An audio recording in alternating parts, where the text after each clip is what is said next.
ہر چیز ہے محو خود نمائی، ہر ذرہ شہید کبریائی، بے ذوق نمود زندگی موت، تعمیر خودی میں ہے خدائی، رائی زور خودی سے پربت، پربت ضعیف خودی سے رائی۔ اس غزل میں شاعری کم ہے، فلسفہ زیادہ ہے، اور پوری غزل اقبال کے مخصوص فلسفیانہ افکار کی حامل ہے۔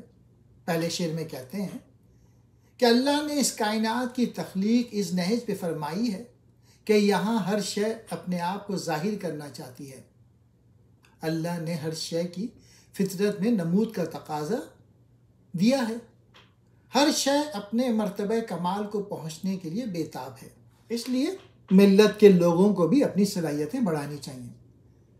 پھر دوسرے شعر میں کہتے ہیں چونکہ زندگی کا تقاضا نمود اور ظہور ہے، اس لیے جس انسان میں ذوق نمو نہ ہو، جو شخص اپنی خودی کو ظاہر نہیں کرنا چاہتا، وہ فطرت کے تقاضوں سے روگردانی کر رہا ہے، یعنی وہ شخص زندگی کے مفہوم ہی سے ناآشنا ہے۔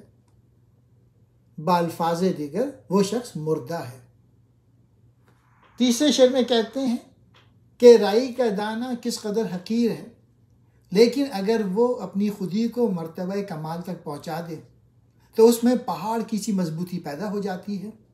اور پہاڑ کس قدر عظیم و شان چیز ہے، لیکن اگر اس کی خودی ضعیف ہو جائے تو رائی کے دانے کی طرح حقیر ہو جاتا ہے۔